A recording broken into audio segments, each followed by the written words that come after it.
Hello mga kaibigan, magandang gabi, magandang araw sa inyong lahat saan mga sulok po kayo ng mundo naroroon. Ano man ang iyong ginagawa sa mga oras na ito, ay sana po ay mag-ingat-ingat po tayong lahat. So muli mga kaibigan, welcome back sa ating YouTube channel. At meron naman po tayong panibagong kwento mga kaibigan. Kwentong pag-ibig na ngayon po ay mula ito sa isang seaman mga kaibigan.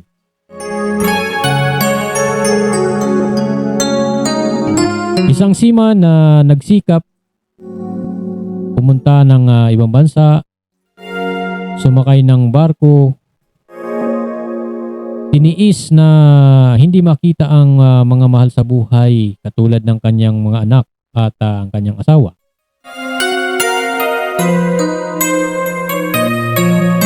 Na ang lagi niyang iniisip ay kumita ng mas malaki at para sa kanilang future ng kanyang pamilya, na maibigay ang magandang buhay para sa kanyang pamilya. At sa malungkot na pangyayari mga kaibigan, itong ating bida na seaman ay iniwan or kumbaga ano bang tawag dyan? Nangapit bahay itong kanyang asawa. So ito, wag na natin patagalin mga kaibigan ang kwento ng isang seaman na si Edward, no? Alright, so maraming salamat sa Edward sa iyong pagsulat dito sa ating programa, no? At salamat at isinare mo yung iyong karanasan sa buhay. Alright, so ito basahin na natin mga kaibigan. Magandang araw sa iyo, Sir Gerald. Ako po ay si Edward, tubong Bicol. Isa po akong seaman na nagsisikap para mabigyan ng magandang buhay ang aking asawa at siyempre mga anak.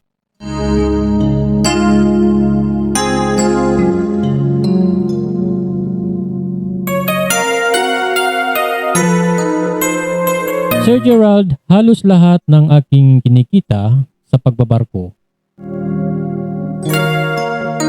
ay ipinapadala ko sa aking pamilya.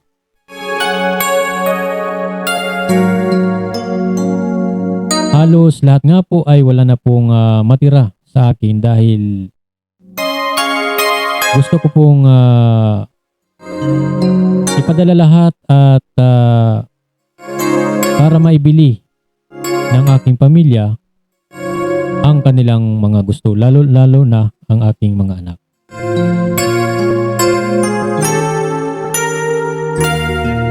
Kung may natitira man sa aking sahod or sweldo, ay siguro ay pangbili ko na lang po ng personal kong gamit dito sa barko kung sakaling kami ay dumadaong.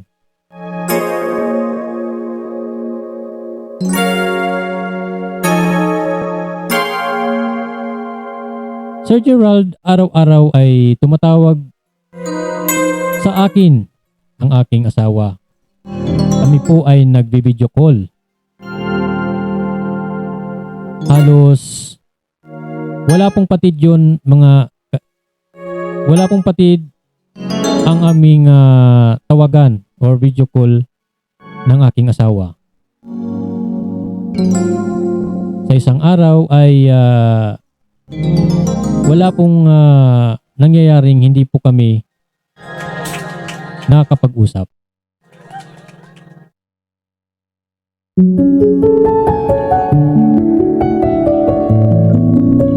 Sir Sir Gerald, ngunit napansin ko na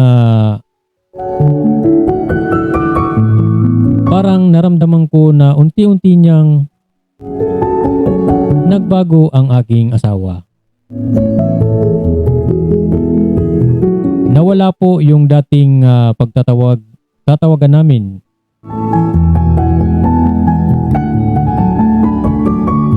Hindi na po siya tumatawag sa akin at nagbibideo call. Na madalas naman po namin yun na ginagawa.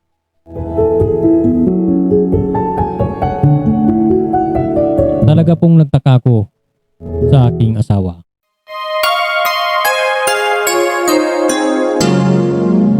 Napakiramdam ko po na unti-unti nang lumamig ang pakikitungo sa akin ng aking asawa.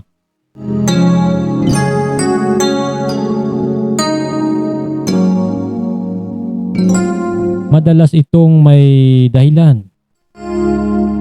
Maraming sinasabi, maraming dahilan na kaya hindi siya nakakapag-contact sa akin. At kung nag-uusap man kami mga kaibigan, Sir Gerald, ay agad naman po itong tinatapos yung aming usapan. So doon po mga kaibigan, Sir Gerald, ay nagtaka na po ako. At nakaramdam po ako ng hindi maganda sa aking asawa.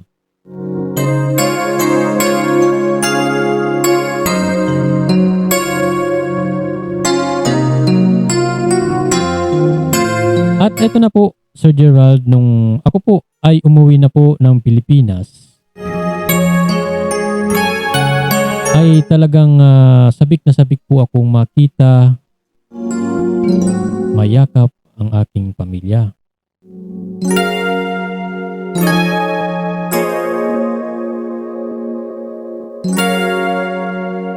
Sir Gerald, talagang para akong ginaganan ng langit at lupa. Dahil napansin ko, Sir Gerald, nung makita ko ang aking asawa ay may kakaiba ng kinikilos.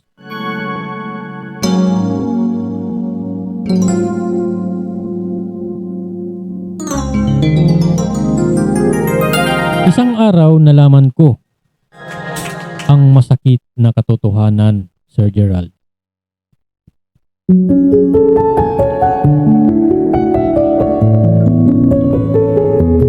Doon ko po naranasan ang sakit. Naramdaman ko ang walang tinding sakit at gusto kong magwala nung mga oras na yun.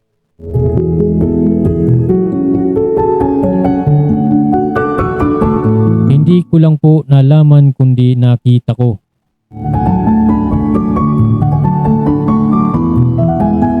Ang katotohanan. Kaya pala hindi na po malambing sa akin ang aking asawa. At kaya pala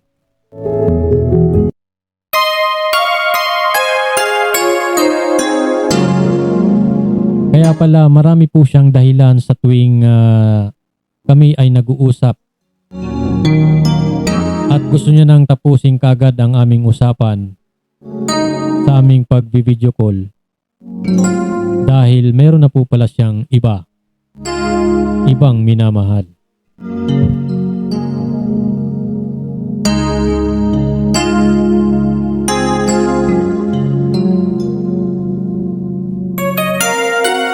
Sir Gerald, sa madaling salita, may iba nang minamahal ang aking asawa habang ako ay nasa barko pa.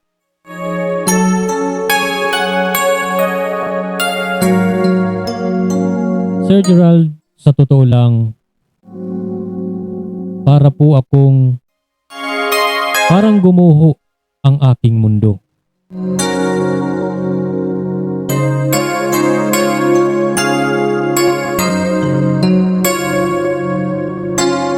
Pero sa mga nangyaring yun, Sir Gerald, ay hindi po ako nagalit o nagwala nung sila ay aking nakita at nalaman ko po ang katotohanan.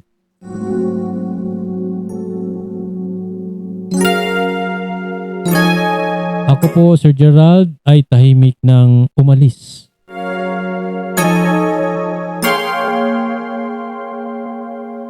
Iniwan ko na po sila.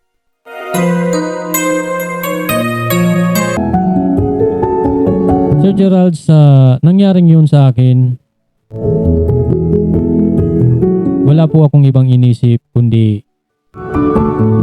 ang layuan na lang po siya. At pinag-usapan namin ang tungkol sa aming mga anak at kung papaano ang sitwasyon ng aking mga anak.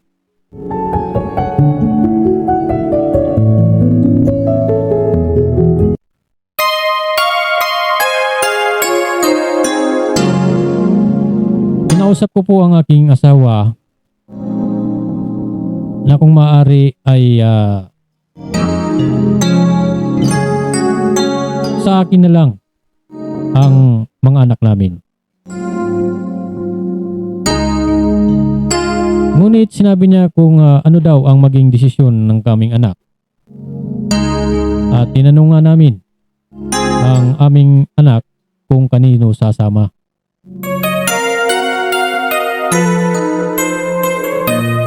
Buti na lamang po mga kaibigan ay hindi po nagdalawang isip ang aking mga anak. Sumama po sa akin at sa madaling salita, Sir Gerald, ay kami po ay magkakasama ngayon ng aking mga anak.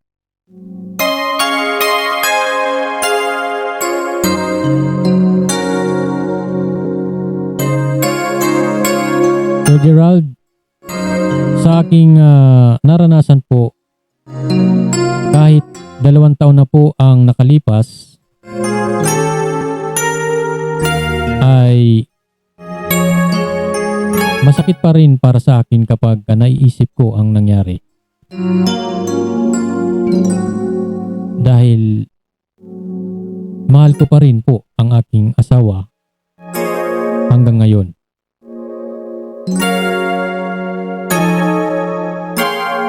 At naghahangad po ako at nangangarap pa rin na isang araw ay matauhan ang aking asawa at bumalik pa rin sa amin. At kung mangyari man yun, ay tatanggapin pa po namin siya.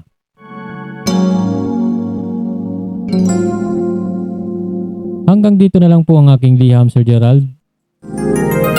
Maraming salamat po sa inyong pagbasa nitong aking liham.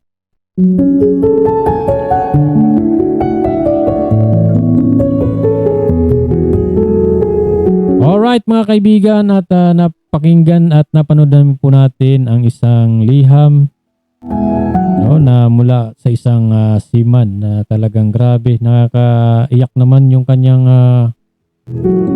karanasan. Maraming mga ganyang nangyayari guys, no? Na yung mga lalaki, yung mga asawa nating mga lalaki, hindi lang po yun, minsan yung asawang babae kapag nag-abroad, ay madalas ay nangyayaring ganun.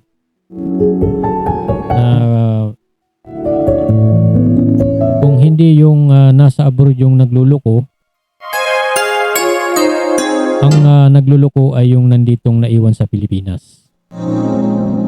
So ang LDR talaga o yung long distance relationship ay talagang napakalaking challenge yan para sa isang mag-asawa.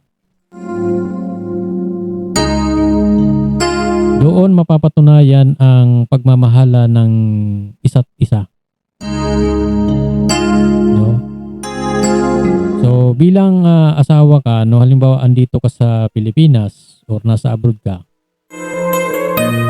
eh kailangan lagi mong iisipin yung kinabukasan ng pamilya mo.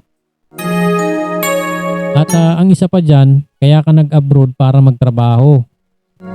No, hindi yung nag-abroad ka para maghanap ka ng iba.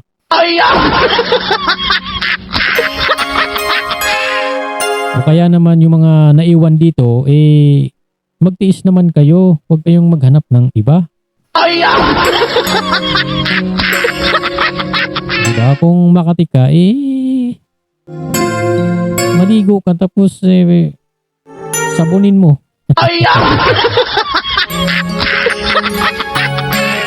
Para hindi na maulit yung mga gantong pangyayari, di ba? So, yun lamang po mga kaibigan at maraming salamat sa inyong pakikinig at panunood, no? At siyempre salamat dito sa ating sender ng binahagi dito sa atin yung kanyang karanasan sa kanyang buhay. Maraming salamat po sa inyong panunood. At siyempre, sa mga bago pa lamang po dito sa ating channel ay huwag niyo pong kalimutang mag-like at subscribe at pakihit na lang po ng notification bell para updated ka sa ating mga bagong i-upload ng mga videos. Salamat po at God bless you.